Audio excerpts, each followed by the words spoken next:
स्वागत है आपका दोस्तों बिहार न्यूज़ में। मैं हूं फिरदौस गनी और आप देख रहे हैं केडीबी लाइव। दोस्तों आज हो चुका है महीने की पहली तारीख यानी कि 1 अगस्त 2025। तो आज की पूरे बिहार की टॉप न्यूज़ लेकर आए हैं आपके लिए। वीडियो शुरू करने से पहले आपसे एक रिक्वेस्ट है कि अगर आप पहली बार इस चैनल पर आए हैं तो चैनल को सब्सक्राइब करके बेल आइकन को प्रेस कर दीजिए और साथ ही साथ वीडियो को लाइक कर दीजिए, अपने दोस्तों के साथ शेयर भी कीजिए। तो चलिए चलते हैं आज की खबरों की ओर। दोस्तों आज बिहार न्यूज़ की शुरुआत सबसे पहले करेंगे कि बिहार में वोटर लिस्ट में आपका नाम है या कट गया है, अब आप घर बैठे आसानी से इसको चेक कर सकते हैं। जैसे कि आपको पता है कि बिहार में SIR के पहले चरण का काम पूरा हो चुका है और आज 1 अगस्त को वोटर लिस्ट का मसौदा तैयार करके ड्राफ्ट होने के बाद आयोग आधिकारिक तौर पर वोटर लिस्ट को प्रकाशित कर देगा। वहीं पर मतदाता सूची के मसौदे में मौजूदा सूची के करीब 65 लाख नाम कट सकते हैं। चुनाव आयोग की एक विज्ञप्ति में बूथ स्तरीय अधिकारियों और फिर एजेंटों से प्राप्त रिपोर्ट के हवाले से कहा गया है कि सूची के करीब 22 लाख मतदाताओं की मृत्यु हो गई है या 7 लाख के नाम एक से अधिक स्थानों पर दर्ज हैं। करीब 35 लाख मतदाता राज्य से अस्थायी रूप से बाहर चले गए हैं या फिर उनकी जानकारी नहीं मिल सकी है या तथा 1,20,000 मतदाताओं के गन्ना फॉर्म भर करके वापस नहीं आए हैं। या इस तरह करीब 65 लाख मतदाताओं के नाम 1 अगस्त को प्रकाशित होने वाली सूची के मसौदे में नहीं दिख सकते हैं। अब आपके मन में सवाल होगा कि आपका नाम वोटर लिस्ट में है या नहीं। तो आपको बता दूं कि आप अपना नाम वोटर लिस्ट में आसानी से चेक कर सकते हैं या इसके लिए आप चुनाव आयोग की वेबसाइट और फिर इसके ऐप की मदद ले सकते हैं। वेबसाइट के बारे में बात किया जाए तो वेबसाइट है www.voters.eci.gov.in। आपको बता दूं कि अपना नाम चेक करने के लिए आपको वोटर ID कार्ड नंबर या फिर एपिक नंबर होना जरूरी है। एपिक नंबर दर्ज करने के बाद कैप्चा कोड दर्ज करें और फिर सबमिट बटन पर क्लिक कर दें। इसके बाद आपको पता चल जाएगा कि आपका नाम वोटर लिस्ट में है या नहीं। वहीं पर आपके पास एपिक नंबर नहीं है तो फिर आप अपने मोबाइल नंबर के जरिए भी अपना नाम वोटर लिस्ट में चेक कर सकते हैं। दोस्तों पटना की सड़कों पर अब मोदी और नीतीश या फिर प्रशांत किशोर का पोस्टर नहीं दिखाई देगा, जहां DM ने हटाने का निर्देश दे दिया है। राजधानी पटना की सड़कों पर अब आपको PM मोदी, CM नीतीश कुमार, तेजस्वी यादव या प्रशांत किशोर का पोस्टर देखने को नहीं मिलेगा। सड़कों पर राजनेताओं के पोस्टर बैनरों का भरमार है, या कहीं राजद की ओर से तो कहीं JDU BJP की ओर से अपने नेता की तस्वीर और फिर कामों को गिनाया गया है। लेकिन अब इस राजनीतिक दलों को बड़ा झटका लगने वाला है। पटना DM ने इसको लेकर के बड़ा आदेश दे दिया है। दरअसल आगामी बिहार विधानसभा चुनाव को लेकर के पटना शहर की दीवारें, चौक चौराहों, अंडरपास और फिर सड़कों के किनारे राजनीतिक दलों के पोस्टर और फिर डिजिटल वॉल पेंटिंग से पटे हुए हैं। JDU, राजद, भाजपा और फिर जनसुराज जैसे प्रमुख दलों ने शहर के कोने कोने में नीतीश कुमार, तेजस्वी यादव, नरेंद्र मोदी और प्रशांत किशोर की तस्वीरें वाले पोस्टर लगा रखे थे। लेकिन अब प्रशासन ने इन पर सख्ती दिखानी शुरू कर दी है, जब पटना के DM त्यागरंजन ने सभी राजनीतिक पोस्टरों को तुरंत हटाने का निर्देश दिया है। इसके बाद नगर निगम की टीमों ने शहर में पोस्टर हटाने का अभियान तेज कर दिया है। दोस्तों तेजस्वी यादव ने पहली बार अपने पूरे परिवार की फोटो शेयर की है। दरअसल बात है कि RJD नेता तेजस्वी यादव ने पहली बार अपने पूरे परिवार की तस्वीरें अपने आधिकारिक X हैंडल पर शेयर की है। इन तस्वीरों में उनकी पत्नी राजश्री यादव, बेटी कात्यायनी और फिर हाल ही में जन्मे बेटे इराज लालू यादव भी नजर आ रहे हैं। यह तेजस्वी यादव और फिर राजश्री को इस साल मई 2025 में बेटे का जन्म हुआ था। इससे पहले साल 2023 में तेजस्वी यादव पहली बार पिता बने थे। जब उन्हें एक बेटा हुआ था तो उन्होंने अपने बेटे का नाम इराज लालू प्रसाद यादव रखा, जो उस समय सोशल मीडिया पर काफ़ी चर्चा का विषय बना। वहीं पर नई साझा की गई तस्वीरों में से एक तस्वीर में तेजस्वी यादव अपनी बेटी कात्यायनी को गोद में लिए हुए हैं, जबकि उनकी पत्नी राजश्री के हाथों में बेटा इराज नजर आ रहा है। वहीं पर दूसरी तस्वीर में तेजस्वी यादव बेटे को गोद में लिए हुए हैं और राजश्री उनके पास खड़ी है। वहीं पर तीसरी तस्वीर में वे दोनों बच्चों के साथ एक फ्रेम में दिखाई दे रहे हैं। इन तस्वीरों को शेयर करते हुए तेजस्वी यादव ने एक भावुक संदेश भी लिखा है कि समृद्ध सामाजिक परंपरा, पारिवारिक मूल्य, बड़ों का स्नेह, आशीर्वाद, संस्कार और फिर संस्कृति इंसान को सभ्य तथा जीवन को अनमोल बनाती है। आपको बता दें कि तेजस्वी यादव और राजश्री की शादी साल 2021 में हुई थी, जहां उनके बेटे का जन्म कोलकाता के एक निजी अस्पताल में हुआ था। बेटे के जन्म की इस घोषणा करते हुए तेजस्वी यादव ने पहले जय हनुमान भी लिखा था। दोस्तों कक्षा 1 से 12वीं तक के विद्यार्थियों को फ्री में बैग समेत कई चीज़ें दी जाएगी। जी हाँ, दरअसल बात यह है कि शिक्षा विभाग ने शिक्षकों को शैक्षणिक गतिविधियों के प्रति जागरूक बनाने के उद्देश्य से अब किताबों के साथ साथ अन्य पठन पाठन सामग्री भी निःशुल्क उपलब्ध कराने का फैसला किया है। इसके तहत बीआरसी को कक्षा 1 से 12वीं तक के छात्र छात्राओं के लिए निःशुल्क कॉपी, कलम, पेंसिल, रबर, ज्योमेट्री बॉक्स, पानी की बोतल और फिर स्कूल बैग भेजा जाएगा, जिसका वितरण विद्यालय में बीईओ की देखरेख में किया जाएगा। वहीं पर लेखपाल धीरज कुमार ने बताया है कि विभाग की ओर से किताबों के बाद अब प्रत्येक कक्षा के अनुसार कॉपियां एवं अन्य आवश्यक शैक्षणिक सामग्रियों की व्यवस्था की गई है। इसका लाभ उन्हीं छात्रों को दिया जाएगा ई शिक्षा कोष पोर्टल पर निबंधित हैं, यानी कि रजिस्टर्ड हैं। दोस्तों, बिहार में कॉपी पेस्ट पॉलिटिक्स पर घमासान छिड़ी हुई है। तेजस्वी यादव ने सीएम नीतीश कुमार को आइडिया चुराने वाला बताया है। दरअसल बात यह है कि बिहार में 2 दशकों से सत्ता पर काबिज मुख्यमंत्री नीतीश कुमार लगातार 5वीं चुनावी जीत दर्ज करने के लिए जीत और मेहनत में जुट गए हैं।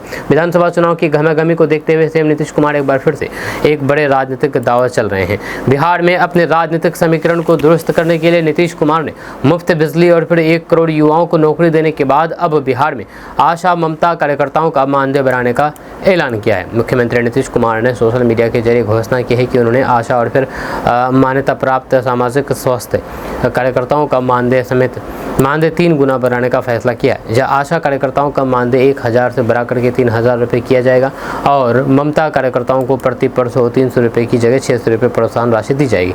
नीतीश कुमार ने भले ही घोषणा कर दी हो, लेकिन तेजस्वी यादव इसका श्रेय लेने की कोशिश कर रहे हैं। हालांकि तेजस्वी यादव पहली बार नीतीश के फैसले का नहीं बल्कि हाल के दिनों में सरकार द्वारा उठाए गए हर कदम का श्रेय ले रहे हैं। जहाँ ऐसे में सवाल उठता है कि क्या बिहार में कॉपी पेस्ट की राजनीति हो रही है, जिसके चलते तेजस्वी नीतीश के फैसले को अपना आइडिया बता रहे हैं। जहाँ वहीं पर बिहार में मुख्यमंत्री नीतीश कुमार ने आशा और फिर ममता कार्यकर्ताओं का मानदेय बढ़ाने का फैसला किया है। नीतीश कुमार ने कहा है कि नवंबर 2005 में सरकार बनने के बाद से हमने स्वास्थ्य सेवाओं को बेहतर बनाने के लिए एक बड़े पैमाने पर काम किया है। बिहार के ग्रामीण इलाकों में स्वास्थ्य सेवाओं को मजबूत करने में आशा और फिर ममता कार्यकर्ताओं के महत्वपूर्ण योगदान को देखते हुए उनकी मानदेय में वृद्धि का फैसला किया गया है। हालांकि आशा या फिर मान्यता प्राप्त सामाजिक स्वास्थ्य कार्यकर्ता ग्रामीण भारत में सामुदायिक स्वास्थ्य कार्यकर्ता है। राष्ट्रीय ग्रामीण स्वास्थ्य मिशन के तहत इन्हें समुदाय और फिर सार्वजनिक स्वास्थ्य प्रणाली के बीच एक सेतु के रूप में देखा जाता है। दोस्तों, क्या आपका नाम वोटर लिस्ट से गायब है? अगर गायब है तो अब भी आपको मौका है, क्योंकि बिहार में कैंप लगने जा रहे हैं। दरअसल बात है कि बिहार में विधानसभा चुनाव से पहले राजनीतिक पारा चढ़ चुका है और फिर अब मैदान में उतर रही सबसे बड़ी ताकत मतदाता सूची है। घर घर सत्यापन के बाद नई ड्राफ्ट मतदाता सूची 1 अगस्त को यानी कि आज प्रकाशित होगी। यहीं से शुरू होगी वह निर्णायक कवायद, जिसमें हर नागरिक अपने मताधिकार को पक्का करेगा और फिर हर चूक पर सवाल उठाएगा। चुनाव आयोग ने साफ कर दिया है कि किसी भी पात्र मतदाता का नाम सूची से बाहर नहीं रहना चाहिए। यही है असली लोकतंत्र का लिटमस टेस्ट। अगर किसी मतदाता का नाम कट गया है, विवरण गलत है या फिर पता बदलना है तो फिर घबराइए नहीं। 2 अगस्त से 1 सितंबर 2025 तक दावा आपत्ति का पूरा मौका मिलेगा।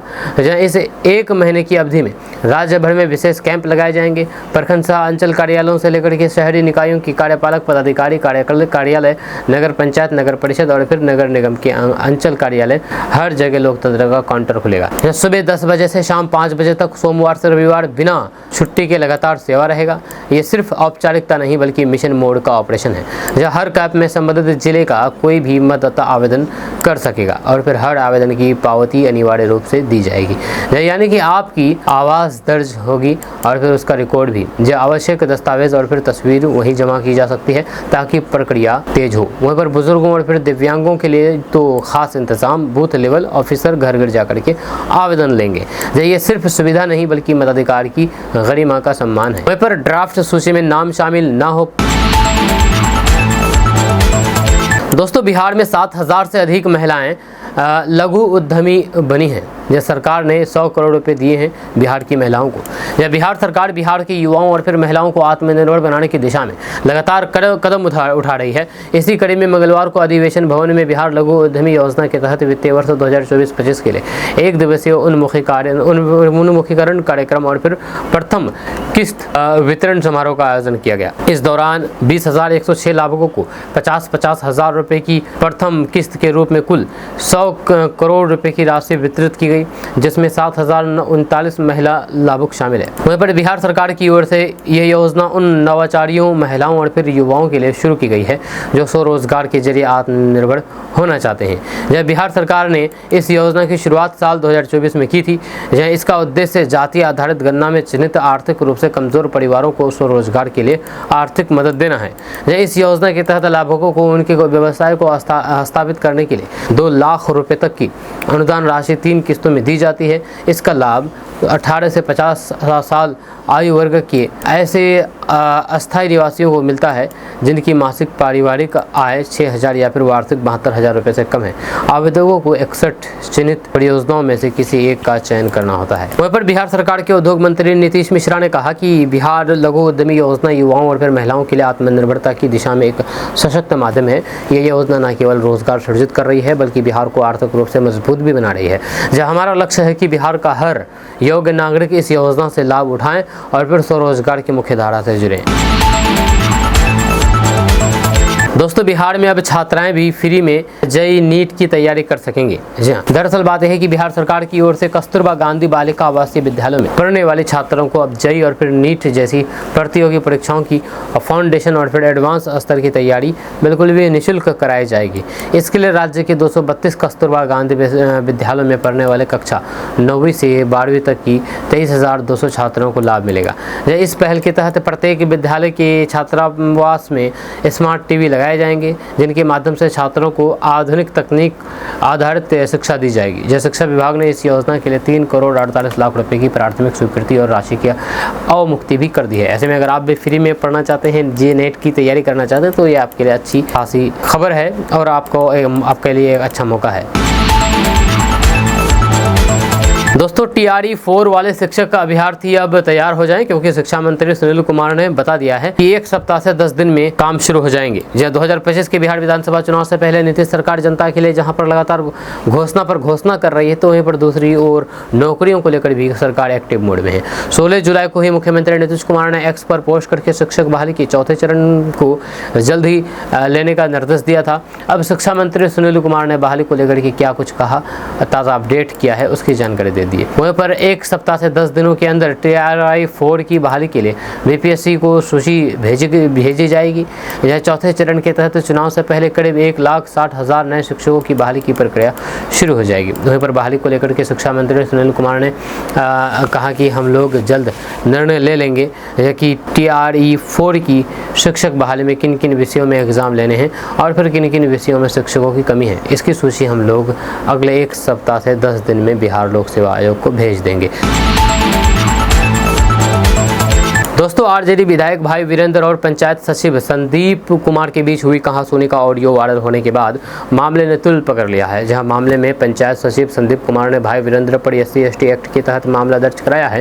वहीं पर वीडियो की ओर से पंचायत सचिव को भी शो कॉज नोटिस भेजा गया है। एक और वीडियो सामने आया है जिसमें भाई वीरेंद्र के समर्थक उन्हें जूता गिफ्ट करते हुए नजर आ रहे हैं और विधायक प्रसन्न होकर के ये तोहफा कबूल कर रहे हैं। कहा जा रहा है कि भाई वीरेंद्र ने जूते से मारने की बात जो सरकारी कर्मचारी को कही थी, वह उनके समर्थकों को पसंद आई और फिर इसलिए उन्होंने एक नया जूता गिफ्ट कर दिया कि ताकि वे इस जूते से ही भ्रष्ट कर्मचारियों और फिर अधिकारियों को रास्ते पर लाएं। वहीं पर भाई वीरेंद्र के पास सीतामढ़ी से जूता लेकर आए समर्थक ने कहा कि बिहार में भ्रष्ट सरकारी कर्मचारियों और फिर अधिकारियों का यही हाल होना चाहिए। जनता परेशान है, सरकारी दफ्तर का चक्कर लगाना पड़ता है, तब भी काम नहीं होता है। उन्होंने जो किया जनता के लिए किया है। मेरी दादी का मृत्यु प्रमाण पत्र आज तक नहीं बन पाया और हमने आखिर में छोड़ दिया। विधायक जी ने जो कहा है वो बिल्कुल सही कहा है, हम लोग इनके साथ हैं। अभी 500 और जूते लेकर के लोग जाएंगे। जब वहीं पर भाई वीरेंद्र ने कहा है कि हमने जनता का काम कराने के लिए फ़ोन किया था, जहाँ हमें तो पता भी नहीं था कि वे कौन सी जाति के हैं, क्या है।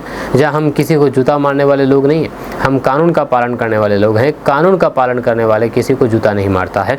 जब स्लिप ऑफ टंग हो गया होगा, उसने ठीक से बात नहीं की और फिर गलत तरीके से बोला। आज मेरे साथ हुआ है तो कल किसी और प्रतिनिधि के साथ होगा।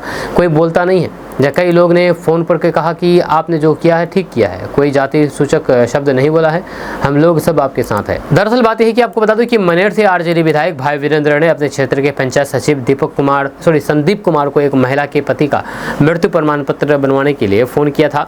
जब पंचायत सचिव ने उन्हें पहचाना नहीं और गलत तरीके से बात की। भाई वीरेंद्र पंचायत सचिव के व्यवहार से नाराज नाराज़ हो गए और फिर उन्होंने कर्मचारियों को अपशब्द कह दिया, जिसके बाद फ़ोन कॉल का ऑडियो सोशल मीडिया पर जम करके वायरल हो गया। दोस्तों, जेडीयू का बैनर लगी गाड़ी से विदेशी शराब बरामद की गई है, जिसमें से 2 युवकों को गिरफ्तार भी किया गया है। दरअसल बात यह है कि मुंगेर जिले के कोतवाली थाना पुलिस ने गुप्त सूचना के आधार पर लाल दरवाजा के पास एक स्कॉर्पियो गाड़ी से भारी मात्रा में विदेशी शराब बरामद की है। हैरानी की बात तो ये रही है कि उस वक्त वाहन पर जेडीयू का बैनर लगा हुआ था। जब पुलिस ने मौके से 2 युवकों को गिरफ्तार किया है। गिरफ्तार आरोपियों की पहचान बेगूसराय जिले के साहेबपुर कमाल थाना क्षेत्र के स्थित फुल मलिक गाँव निवासी नीतीश कुमार और फिर सोनू कुमार के रूप में की गई है। पुलिस ने वाहन को जब्त करके थाना लाया और फिर तलाशी के दौरान झोले में रखी हरियाणा निर्मित विभिन्न ब्रांड की 2 दर्जन से अधिक विदेशी शराब की बोतलें बरामद की गई हैं। पूछताछ में नीतीश कुमार ने बताया है कि वे रोशन नामक व्यक्ति की गाड़ी भाड़े पर चलाता है। जहां घटना के दिन वे बेगूसराय के 0 माइल के पास चाय पी रहा था, जब तभी सोनू आया और फिर गाड़ी को 500 रुपये किराया पर लेकर के मुंगेर चलने को कहा। जय नीतीश ने दावा किया है कि उस झोले में शराब होने की जानकारी नहीं थी। वहीं पर सोनू ने पुलिस को बताया है कि शराब उसी की है और फिर वह इसे मुंगेर के पोलो मैदान के पास किसी को डिलीवर करने वाला था। उसने कहा कि नीतीश को इस बारे में कोई भी जानकारी नहीं थी। दोस्तों, प्रशांत किशोर ने बड़ा दावा किया है। उन्होंने कहा है कि इस बार छठ के बाद युवाओं को 10 से 12 हज़ार रुपये के लिए घर छोड़ने की नौबत नहीं आएगी, तो इस बार वोट देते समय उनके बारे में सोचें। ऐसे नेताओं को वोट नहीं देना चाहिए जो उन्हें और फिर उनके बच्चों को लूटते हैं, चाहे लालू, नीतीश या फिर मोदी हो। इस बार वोट देते समय नेताओं के चेहरे को नहीं बल्कि अपने बच्चों के भविष्य को ध्यान में रखें और जनता का राज स्थापित करें। जनसुराज के सूत्रधार प्रशांत किशोर ने सरैया प्रखंड के जगत सिंह हाई स्कूल मैदान में आयोजित बिहार बदलाव सभा को संबोधित करते हुए ये बातें कही है। उन्होंने कहा है कि बिहार में फैक्ट्रियां लगवाने के लिए वोट दें ताकि आपके बच्चों को रोजगार मिल सके। ऐसे नेताओं को वोट नहीं देना चाहिए जो आपको और फिर आपके बच्चों को लूटते हैं, चाहे लालू, नीतीश या फिर मोदी हो। जहाँ इस बार वोट देते समय नेताओं के चेहरे को नहीं बल्कि अपने बच्चों के भविष्य को ध्यान में रखें। वहीं पर प्रशांत किशोर ने कहा है कि बिहार के लोगों ने पीएम मोदी को मंदिर के लिए वोट दिया तो फिर वो बन गया, जाति के नाम पर वोट दिया तो नीतीश कुमार ने जाति जनगणना करा दिया। उन्होंने कहा है कि पीएम मोदी बिहार की वोट लेकर के गुजरात में फैक्ट्रियां स्थापित कर रहे हैं, जिससे आपके बच्चे वहीं पर मजदूरी कर रहे हैं। जब प्रशांत किशोर ने दावा किया है कि इस बार छठ के बाद मुजफ्फरपुर के युवाओं को 10 से 12 हज़ार रुपये की मजदूरी के लिए घर छोड़ने की जरूरत नहीं पड़ेगी। इस साल बिहार की बदहाली का आखिरी दीपावली और फिर छठ होगा। उन्होंने ये भी कहा है कि दिसंबर 2025 से 60 साल से अधिक उम्र के हर व्यक्ति को 2000 रुपये मासिक पेंशन मिलेगी। इसके अलावा सरकारी विद्यालय में सुधार नहीं होने तक 15 साल से कम उम्र के बच्चों की निजी स्कूलों की फीस सरकार भरेगी। दोस्तों, बिहार के डिप्टी सीएम विजय सिन्हा ने खुद को पीएम मोदी और अटल बिहारी वाजपेयी के सपनों को पूरा करने वाला हनुमान बताया है। उन्होंने भ्रष्टाचार के खिलाफ सख्त कार्रवाई करने की बात कही है। उन्होंने कहा है कि अब बिहार को कोई बदनाम नहीं कर पाएगा। उनका लक्ष्य है बिहार में भ्रष्टाचार मुक्त शासन हो। उन्होंने कहा है कि वे मोदी और वाजपेयी के विचारों को आगे बढ़ाएंगे। उन्होंने बिहार को राम राज्य की तरह भ्रष्टाचार मुक्त बनाने का वादा किया है। विजय सिन्हा ने कहा है कि मैं अटल जी और पीएम मोदी के संकल्पों का हनुमान हूँ। भगवान जहाँ होते हैं वहाँ भय नहीं होता, भ्रष्टाचार नहीं होता। बिहार अब उसी दिशा में बढ़ रहा है। दोस्तों, बिहार के एक सरकारी स्कूलों में बच्चों से गैस सिलेंडर उठाने का मामला सामने आया है। जब बिहार के मधुबनी जिले के बिस्फी प्रखंड स्थित मध्य विद्यालय बरहाड़ा से एक चौंकाने वाला वीडियो सामने आया है। इस वीडियो में स्कूल के छोटे छोटे बच्चों से पढ़ाई करवाने की जगह गैस सिलेंडर उठाया जा रहा है। ये वीडियो सोशल मीडिया पर तेजी से वायरल हो रहा है, जिससे शिक्षा व्यवस्था पर गंभीर सवाल खड़े हो गए हैं। इसी स्कूल का एक और वीडियो सामने आया है, जिसमें मिड डे मील के निर्धारित मेन्यू को नजरअंदाज करते हुए बच्चों को सिर्फ बिस्किट बांटा जा रहा है, जबकि सरकारी आदेशों के अनुसार बच्चों को पौष्टिक भोजन उपलब्ध कराना अनिवार्य है। इन दोनों वीडियो को लेकर के अब अभिभावकों और फिर स्थानीय लोगों में नाराजगी है। लोग सवाल उठा रहे हैं कि अगर सरकारी स्कूलों में शिक्षा की जगह बच्चों से मजदूरी करवाई जाएगी और पौष्टिक भोजन की जगह सिर्फ बिस्किट देकर के खाना पूर्ति की जाएगी, तो फिर इन बच्चों का भविष्य का क्या होगा। ये मामला एक बार फिर से बिहार की शिक्षा व्यवस्था और फिर मिड डे मील की योजना की निगरानी पर सवाल खड़ा करता है। दोस्तों, भारतीय अर्थव्यवस्था को डोनाल्ड ट्रंप ने डेड बताया है। जहां अमेरिका के राष्ट्रपति डोनाल्ड ट्रंप ने भारत पर 25% टैरिफ लगा दिया है। इसी के बाद अब डोनाल्ड ट्रंप ने टैरिफ लगाने के बाद बयान जारी करते हुए भारत की अर्थव्यवस्था को डेड कहा है। इसी को लेकर के अब कांग्रेस नेता राहुल गांधी का रिएक्शन सामने आया है। राहुल गांधी ने संसद के बाहर ट्रंप के इस बयान पर बोलते हुए कहा कि मुझे खुशी है उन्होंने ऐसा कहा है। जहाँ अमेरिकी राष्ट्रपति डोनाल्ड ट्रंप ने भारत और फिर रूस की अर्थव्यवस्था को लेकर के ये कमेंट देश भर पर 25% टैरिफ लगाने के ऐलान की बात किया है। उन्होंने कहा है कि मुझे इसकी परवाह नहीं है कि भारत रूस के साथ क्या करता है, वह अपनी डेड अर्थव्यवस्था को मिलकर के गिरा सकते हैं, मुझे इससे कोई फर्क नहीं पड़ता। जब राहुल गांधी से पूछा गया है कि ट्रंप ने कहा है कि भारत की अर्थव्यवस्था डेड इकोनॉमी है, इस पर रिएक्शन देते हुए राहुल गांधी ने कहा है कि हाँ, वह सही कह रहे हैं। प्रधानमंत्री और वित्त मंत्री को छोड़कर के हर कोई ये जानता है, यह सभी को पता है कि भारतीय अर्थव्यवस्था डेड अर्थव्यवस्था है। जब राहुल गांधी ने आगे कहा है कि मुझे खुशी है कि राष्ट्रपति ट्रंप ने ये फैक्ट बताया है। साथ ही राहुल गांधी ने कहा है कि क्या आप सबको नहीं मालूम है कि इंडियन इकोनॉमी डेड अर्थव्यवस्था है, आपको इसको लेकर के कोई कन्फ्यूजन है? इस बात को पूरी दुनिया जानती है और फिर बीजेपी ने अर्थव्यवस्था को ख़त्म कर दिया है। राहुल गांधी ने बीजेपी पर निशाना साधते हुए आगे कहा कि बीजेपी ने इसको अडानी की मदद के लिए ख़त्म किया है। दोस्तों, भारत सरकार ने विभिन्न केंद्रीय कल्याणकारी योजनाओं जैसे कि पीएम किसान सम्मान निधि योजना, उज्ज्वला योजना, पीएम आवास योजना, मुफ्त अनाज योजना और फिर सार्वजनिक वितरण प्रणाली के लाभार्थियों का नए सिरे से ऑडिट और फिर सत्यापन करने का फैसला किया है। ये प्रक्रिया दिसंबर 2025 तक पूरी की जाएगी। इसका मुख्य उद्देश्य इन योजनाओं के लाभार्थियों के डेटा को अपडेट करना और फिर ये सुनिश्चित करना कि सरकारी सहायता सही लोगों तक पहुँचे। इकोनॉमिक टाइम्स ने एक वरिष्ठ अधिकारी के हवाले से लिखा है कि इस तरीके की प्रक्रिया समय पर होती रहती है, लेकिन इस बार ये व्यापक स्तर पर की जाएगी। सभी लाभार्थियों के पास आधार कार्ड होना और फिर उनका बैंक आधार कार्ड से लिंक होना अनिवार्य किया गया है। यह इस प्रक्रिया के तहत प्रत्येक मंत्रालय राज्यों के सहयोग से लाभार्थियों का आधारित KYC सत्यापन करेगा और उनसे परिवार के अन्य सदस्यों के आधार कार्ड सहित अन्य जरूरी दस्तावेज भी मांगे जाएंगे ताकि किसी भी तरह की गड़बड़ी को खत्म किया जा सके। दोस्तों, हर महीने की पहली तारीख की तरह इस बार भी 1 अगस्त यानी कि आज 1 अगस्त 2025 से कई जरूरी नियम बदलने वाले हैं। इन बदलावों का सीधा असर आम लोगों के रोजमर्रा के खर्चों, सेवाओं और फिर डिजिटल लेन देन पर पड़ सकता है। रसोई गैस सिलेंडर की कीमतें से लेकर के UPI ट्रांजैक्शन लिमिट तक ऐसे कई बदलाव हैं जो आपकी जेब और फिर सुविधाओं दोनों पर असर डाल सकते हैं। इसके अलावा बैंक की छुट्टियों, क्रेडिट कार्ड, इंश्योरेंस और फिर CNG PNG की कीमतें भी आज 1 अगस्त से बदल सकती है। ऐसे में अगर आपको ये अपडेट पहले से पता हो तो फिर आप अपनी वित्तीय प्लानिंग सही तरीके से कर पाएंगे। जब वहीं पर हर महीने की तरह इस बार भी 1 अगस्त को तेल कंपनियां रसोई गैस सिलेंडर की कीमतों की समीक्षा करेगी। जब पिछली बार 1 जुलाई को कमर्शियल गैस सिलेंडर की कीमत में 60 रुपये की कमी की गई थी, जबकि घरेलू सिलेंडर की कीमत में कोई भी बदलाव नहीं किया गया था। अब उम्मीद है कि 1 अगस्त से घरेलू गैस सिलेंडर की कीमत में राहत मिल सकती है। अगर ऐसा होता है तो फिर आम जनता को थोड़ी राहत जरूर मिलेगी और फिर रसोई का खर्च कम हो सकता है। तेल कंपनियां हर महीने की पहली तारीख को CNG और फिर PNG की कीमतों में भी बदलाव करती है। हालांकि अप्रैल से इसमें कोई भी बदलाव नहीं हुआ है। जब पिछले बार 9 अप्रैल को मुंबई में CNG की कीमत 79.50 पैसे प्रति किलोग्राम और फिर PNG की कीमत 49 रुपये प्रति यूनिट तक पहुंच गई थी। अब अगस्त में एक बार फिर से इनकी कीमतों में बदलाव संभव है। अगर कीमतें बढ़ती है तो फिर परिवहन और फिर घरेलू गैस की लागत बढ़ सकती है। दोस्तों, CAG की रिपोर्ट में करीब 71,000 करोड़ रुपए का हिसाब नहीं मिलने पर बिहार की सियासत गरमाई हुई है। नेता प्रतिपक्ष सरकार पर गंभीर आरोप लगा रहे हैं और उसे NDA सरकार का महाघोटाला करार दे रहे हैं।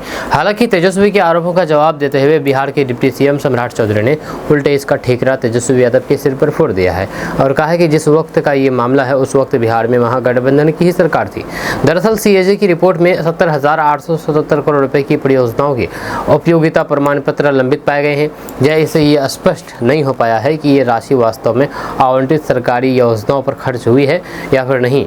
ये रिपोर्ट वित्तीय वर्ष 2023-24 से संबंधित है, जिसे विधानसभा के मानसून सत्र के दौरान डिप्टी CM सह वित्त मंत्री सम्राट चौधरी ने सदन में प्रस्तुत किया। रिपोर्ट सामने आने के बाद बिहार की राजनीति में हलचल मच गई। जब राष्ट्रीय जनता दल यानी कि RJD ने नीतीश सरकार पर 70,000 करोड़ रुपए के कथित घोटाले का आरोप लगाया है।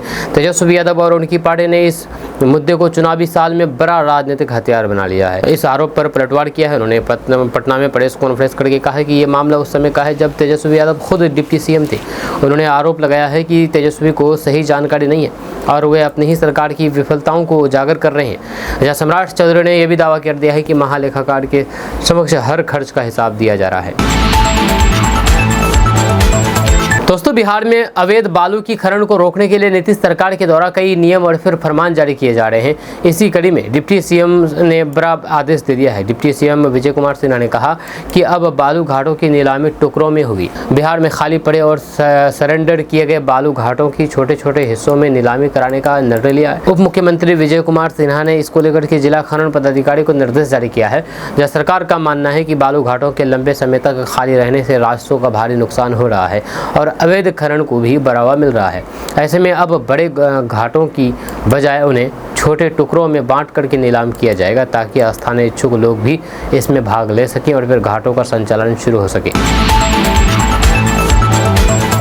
दोस्तों, क्या मुकेश सहनी एनडीए ज्वाइन करने वाले हैं? जब बीजेपी अध्यक्ष ने कहा कि राजनीति में कुछ भी संभव है। दरअसल बात यह है कि मुकेश सहनी को लेकर के बिहार का सियासी पारा गर्म हो चुका है। हालांकि बीजेपी अध्यक्ष ने जो बयान दिया है उसके काफी मायने निकाले जा रहे हैं। मुकेश सहनी एनडीए के साथ आएंगे, इससे जुड़ा सवाल जब बीजेपी के प्रदेश अध्यक्ष से पूछा गया तो उन्होंने बड़ा बयान दे दिया। मुकेश सहनी के एनडीए के साथ आने के सवाल पर दिलीप जायसवाल ने कहा कि राजनीति संभावनाओं का खेल है, राजनीति में कुछ भी संभव है।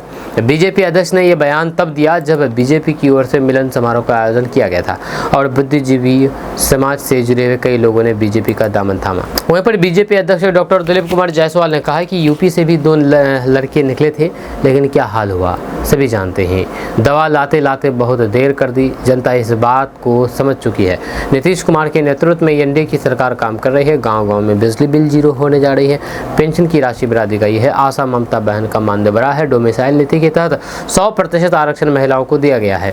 जब पूरे बिहार में पुल ही पुल नजर आते हैं। अब पहले रामायण महाभारत का सीरियल हम लोग बैटरी चार्ज करके देखते थे, आज केवल अब पटना में 10 यूनिवर्सिटी है, 2 एम्स है, मेडिकल कॉलेज खुल रहे हैं, इंजीनियरिंग कॉलेज खुल रहे हैं। जनता ने विकास का स्वाद चख लिया है और विपक्ष के नेता अब निकल रहे हैं। जनता एनडीए के साथ है। दोस्तों, बिहार में इसी साल के अंत में विधानसभा चुनाव होने वाले हैं। चुनाव में अभी कुछ महीने बाकी है, लेकिन नेताओं का इधर उधर जाना शुरू हो गया है। कई पुराने नेता भी अपनी जड़ों की ओर वापस आ रहे हैं। पिछले विधानसभा चुनाव 2025 में पार्टी से विद्रोह करके निर्दलीय चुनावी मैदान में उतरे रंजीत यादव फिर से आरजेडी से जुड़ गए हैं। बुधवार को पटना में पूर्व उप मुख्यमंत्री तेजस्वी यादव ने उन्हें सदस्यता दिलाई है। आपको बता दूं कि पिछले विधानसभा चुनाव 2020 में पार्टी से अलग होकर के चुनाव लड़ने पर पार्टी ने अनुशासनिक कार्रवाई करते हुए उन्हें पार्टी से निष्कासित कर दिया था। अपेक्षा जताई जा रही है कि कोसी क्षेत्र में संगठन और फिर अधिक मजबूत और फिर विस्तार होगा। जिला मुख्यालय समीप बैजनाथपुर खजूरी गांव के रहने वाले रंजीत यादव बीते कई वर्षों से पार्टी में सक्रिय रहे हैं। जहां सहरसा में अब चुनावी जंग और फिर दिलचस्प हो रहा है। दोस्तों, हरी छोड़कर के पीली टोपी में महुआ पहुंचे तेज प्रताप यादव के रोड शो में तगड़ा माहौल बना दिया गया है। दरअसल बात है कि लालू प्रसाद यादव के बड़े बेटे तेज प्रताप यादव अब हरी टोपी नहीं बल्कि पीली टोपी में दिखने लगे हैं। जब पार्टी और परिवार से बाहर किए गए तेज प्रताप यादव ने ऐलान कर दिया है कि वे महुआ विधानसभा सीट से विधानसभा चुनाव लड़ेंगे। जहां उन्होंने महुआ में जनसंपर्क अभियान भी शुरू कर दिया है। महुआ में गर्मजोशी से उनका स्वागत किया गया। जहाँ वहीं पर एक दिन पहले जब पटना में समाजवादी पार्टी के कार्यालय तेज प्रताप यादव पहुंचे तो फिर सियासी गलियारों में अलग चर्चा छिड़ गई। जहाँ तेज प्रताप यादव अपने पुराने निर्वाचन क्षेत्र महुआ पहुंचे, यहाँ पर उनका गर्मजोशी से स्वागत उनके समर्थकों ने किया। तेज प्रताप यादव यहाँ पर अपने ही अंदाज में देखिए। तेज प्रताप यादव ने सबसे पहले यहाँ पर आकर के राधा बिहारी गजेंद्र मंदिर में पूजा की और जनसंवाद के लिए क्षेत्र भ्रमण पर निकल गए। वहीं पर तेज प्रताप यादव के रोड शो में काफ़ी भीड़ उमड़ी। तेज प्रताप यादव के नारे युवा लगाते दिखे। कार में सवार तेज प्रताप यादव ने मीडिया से भी बातचीत की। उन्होंने कहा कि महुआ में उन्होंने मेडिकल कॉलेज दिया है, सड़क और फिर अस्पताल दिया है, अब इंजीनियरिंग कॉलेज महुआ को देंगे। तेज प्रताप यादव ने कहा कि यहाँ पर पूरा समर्थन मुझे मिल रहा है। दोस्तों, पंचायत सचिव और आरजेडी विधायक भाई वीरेंद्र विवाद मामले में नया मोड़ आ गया है। पंचायत सचिव की मुश्किलें बढ़ती नजर आ रही है। घूस का आरोप लगाने वाली महिला पिंकी देवी कोर्ट पहुंची। जब पिंकी देवी ने कहा कि उन्हें इंसाफ चाहिए, उन्हें अपने पति का डेथ सर्टिफिकेट चाहिए, इसके लिए वे जज साहब से गुहार लगाने पहुंची है। जब पंचायत सचिव पर घूस का आरोप लगाने वाली महिला पिंकी देवी कोर्ट पहुंच चुकी है। पिंकी देवी दानापुर कोर्ट न्यायालय के लिए पहुंची। जब पिंकी देवी ने कहा है कि उन्हें अपने बच्चों के एडमिशन के लिए मृत्यु मृत्यु प्रमाण पत्र की ज़रूरत है। पंचायत सचिव ने उनसे पैसे मांगे, उनके पास पैसे नहीं हैं। ऐसे में उन्हें अब कोर्ट से उम्मीद है कि उन्हें जज साहब मृत्यु प्रमाण पत्र दिलवाएंगे। जहाँ पिंकी देवी का आरोप है कि पंचायत सचिव ने डेथ सर्टिफिकेट के लिए 1500 रुपये मांगे। पिंकी देवी को ये बताया गया है कि डेथ सर्टिफिकेट के आवेदन के लिए उनकी वैध समय सीमा खत्म हो चुकी है, उन्हें ज़्यादा रुपये खर्च करने होंगे। ये रुपये ऊपर तक देने होते हैं, इसलिए पैसे में कोई भी कमी नहीं होगी। वहीं पर पिंकी देवी का आरोप है कि उनके पास पैसे कम थे। जब पहले मुलाकात में उन्होंने पंचायत सचिव को 1500 रुपये दिए, जब वह दूसरी बार सर्टिफिकेट के लिए गई तो उनसे और पैसे की डिमांड की गई। जब उन्होंने अपनी लाचारी बताई तो उन्हें धक्का दिया गया और फिर ये कहा गया है कि जहाँ जाना है जाओ। वहीं पर पिंकी देवी ने कहा है कि अब उन्हें हर काम के लिए डेथ सर्टिफिकेट की ज़रूरत होती है। अभी बच्चे का एडमिशन करवाना है, स्कूल वाले पिता का डेथ सर्टिफिकेट मांग रहे हैं। जब उन्हें पंचायत सचिव से डेथ सर्टिफिकेट नहीं मिला तो फिर अब उन्हें कोर्ट से डेथ सर्टिफिकेट चाहिए। दूल्हा बनना है, बाराती नहीं। जब मुकेश सहनी का बड़ा बयान सामने आया है। दरअसल बात यह है कि वीआईपी प्रमुख मुकेश सहनी एक बार फिर से अपने बयानों से बिहार की सियासत में हलचल मचा दे हैं। जहां आगामी विधानसभा चुनाव और फिर महागठबंधन में अपनी भूमिका को लेकर के उन्होंने मीडिया से खास बातचीत में कई बड़े दावे किए हैं। मुकेश सहनी ने खुद को मुख्यमंत्री पद के दूसरे दावेदार के तौर पर प्रस्तुत करते हुए ये भी कहा है कि इस बार वे दूल्हा बनना चाहते हैं, बाराती नहीं। मुकेश सहनी महागठबंधन के सीट बंटवारे को लेकर के स्पष्ट कर दिया है कि उनकी पार्टी 60 सीटों से कम पर समझौता नहीं करेगी। उन्होंने कहा है कि 2-4 सीट ऊपर नीचे हो सकता है, लेकिन 50 या फिर 45 तक आना संभव नहीं है। गठबंधन के मंच पर सब तय होगा, लेकिन हमारा हिस्सा कम नहीं होगा। मुकेश सहनी का मानना है कि 243 सीटों में सभी को संतुलित ढंग से हिस्सेदारी दी जा सकती है। जब मुकेश सहनी खुद को अति पिछड़ा वर्ग का बड़ा चेहरा बताते हुए दावा किया है कि बिहार की 37% आबादी इसी वर्ग की है, जिसे लंबे समय से नेतृत्व नहीं मिला। निषाद समाज की राजनीति का आवाज़ बनने का दावा करते हुए उन्होंने कहा कि अगर हम सरकार बनाने में सहयोग कर रहे हैं तो उप मुख्यमंत्री पद पर दावा जायज़ है। उन्होंने अपने मंत्री रहते अनुभव को शेयर करते हुए कहा कि मंत्री रह करके बहुत कुछ नहीं किया जा सकता, लेकिन अगर पहले से तय हो कि कौन कहां होगा तो फिर जनता को स्पष्ट मैसेज जाएगा। सबसे दिलचस्प टिप्पणी में मुकेश सहनी ने खुद को तेजस्वी यादव के साथ सरकार का दूसरा दूल्हा बताया। उन्होंने कहा है कि अगर तेजस्वी जी सीएम होंगे तो मैं डिप्टी सीएम बनूंगा। दोनों ओबीसी वर्ग से हैं, एक पिछड़ा एक अति पिछड़ा। जब विचारधारा एक है तो फिर 2 दूल्हे वाली सरकार क्यों नहीं। मुकेश सहनी ने खुद को सन ऑफ मल्लाह बताते हुए कहा कि इस बार वे बाराती नहीं बल्कि दूल्हा बन करके आएंगे। दोस्तों, फरवरी 2024 में नीतीश सरकार के विश्वास मत के दौरान सत्ता पक्ष के विधायकों को प्रलोभन दिए जाने के मामले में बुधवार को पूर्व मंत्री बीमा भारती की आर्थिक अपराध इकाई ने करीब 4 घंटे तक पूछताछ की। ईओयू के सवालों के आगे बीमा भारती पस्त नजर आई। यह कई ऐसे सवाल थे जिसका जवाब देने में पूर्व विधायक को पसीने छूट गए। ईओयू की पूछताछ में बीमा भारती पूरी तरीके से फंसती हुई नजर आई। पूछा गया है कि अविश्वास प्रस्ताव के दिन कहाँ थी। जवाब मिला कि बंगाल गई थी, जहाँ माता का दर्शन करने। एएसपी के नेतृत्व में बैठी जांच टीम ने फिर क्रॉस किया। बंगाल कैसे गई, हवाई जहाज से, ट्रेन से या फिर गाड़ी से? तो इस पर बीमा भारती ने जवाब दिया कि वे गाड़ी से गई थी। इस पर फिर सवाल दागा गया कि अगर गाड़ी से गई थी तो फिर उस गाड़ी को कौन चला रहा था, ड्राइवर कौन था? इस पर बीमा भारती ने जवाब दिया है कि ड्राइवर का निधन हो गया है। फिर सवाल किया गया कि ड्राइवर का नाम क्या था, फ़ोन नंबर क्या था? इस पर उन्होंने कहा कि वे उन्हें याद नहीं है। इतना कहते कहते पूर्व मंत्री बीमा भारती पसीने से तरबतर हो रही थी।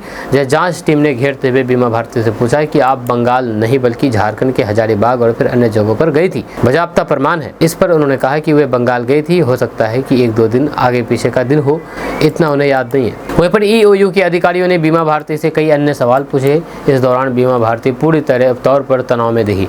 जब पटना हाईकोर्ट में दिए गए शपथ की मुझे किसी ने किडनैप नहीं किया था, ये बयान आप कोर्ट में देंगी। इस पर बीमा भारती ने कहा कि वे अपने वकील से राय लेगी, जब तभी कुछ ये कह पाएगी। दोस्तों, बिहार सरकार की ओर से घोषित 125 यूनिट मुफ्त बिजली योजना आज 1 अगस्त से लागू हो जाएगी। इसका लाभ बिहार के सभी पोस्ट पेड और फिर स्मार्ट मीटर उपभोक्ताओं को मिलेगा।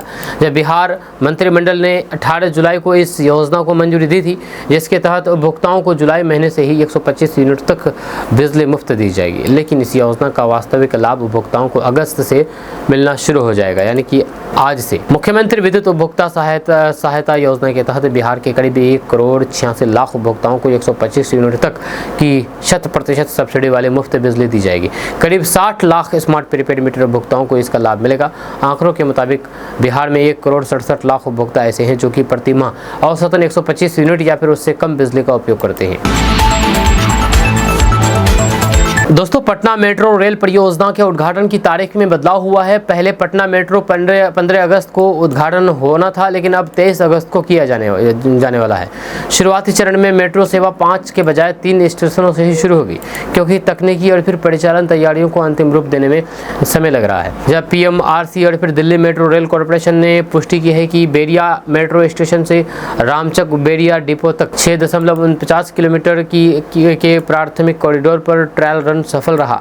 हालांकि PMRC ने अभी तक उन 3 स्टेशनों के नामों की आधिकारिक घोषणा नहीं की है, लेकिन संभावना है कि ये मलाही पकड़ी, भूतनाथ और फिर न्यू ISBT होंगे, यह क्योंकि उनके सिविल कार्य 80% पूरे हो चुके हैं। वहीं पर खेमनीचक और फिर 0 माइल स्टेशन को बाद में जोड़ा जाएगा।